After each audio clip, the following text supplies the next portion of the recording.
ঢাকা কলেজের ছাত্রদলের একাধিক নেতাকর্মী চাঁদাবাজির বিরুদ্ধে প্রতিবাদ জানাতে গিয়ে হামলার শিকার হয়েছে বলে অভিযোগ উঠেছে। নিউ মার্কেট এলাকায় গত 23 এপ্রিল বুধবার এক ঘটনা ঘটে। এ ঘটনার পর লিমন নামের একজন হকার ব্যবসায়ী নিউ মার্কেট থানায় লিখিত অভিযোগ দায়ের করেন।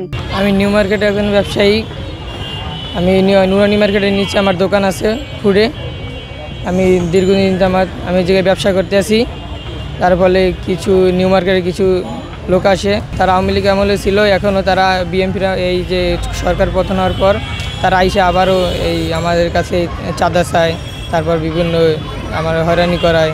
হামলায় আহতদের মধ্যে রয়েছেন ছাত্রদল নেতা পারভেজ মাসুদ, বিজয় সহ আরো কয়েকজন। সে বিপদে পড়ছে, তার বিপদে সাহায্য করার জন্য আমরা সে জায়গায় গেছি আত্মীয়তার খাতিরে।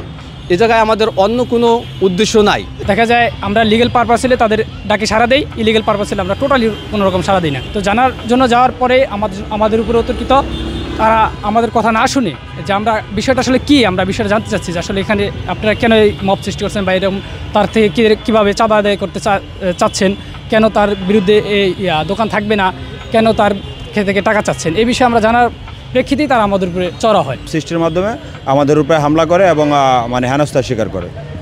তারপরে আমরা চলে আসছি এই বিষয়ে তারপর আমরা যারা আছে স্থানীয় যারা লোকজন আছে তাদের সাথে আমরা কথা বলি। তারা বলছে যে এটা আমরা এটা সমাধান করে দিব। নিউ মার্কেট থানার দায়িত্বরত কর্মকর্তা ঘটনার সত্যতা নিশ্চিত করে জানান, হামলায় অংশ নেয় নিউ মার্কেট এলাকায় ব্যবসায়ী সবুজ, রহমান, সোহাগ, শাওন, সোহাগ সহ 15 থেকে 20 জন। গ্লোবের সামনে ওইখানে ফুটপাত নিয়ে একটা কেওয়াজের সংবাদ আসে আমাদের কাছে যে একটা ছেলে আমাদের থানায় এসে বলে যে এখানে আমার দোকান ছিল, দোকানটা উঠিয়ে দিচ্ছে সামন। তো ওইটা নাকি সে ঢাকা কলেজ ছাত্রদলের কাছে সহযোগিতা চেয়েছিল। তখন ঢাকা কলেজ ছাত্রদলের কিছু পোলাপান এখানে গিয়ে প্রতিবাদ করছে তার ফুটপাত না ওঠানোর জন্য। তো এই বিষয়টা নিয়ে আমাদের কাছে কালকে একটা কমপ্লেন এসেছে। ওই কমপ্লেনটা আমি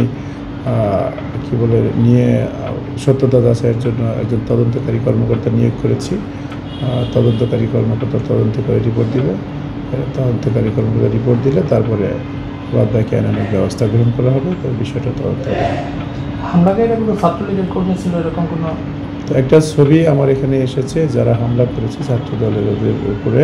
তো সেখানে একটা ছবি এসেছে যেখানে আওয়ামী লীগের বিভিন্ন লোকজনের সাথে ছবি রয়েছে, বিভিন্ন প্রোগ্রামের সাথে তার ছবি রয়েছে।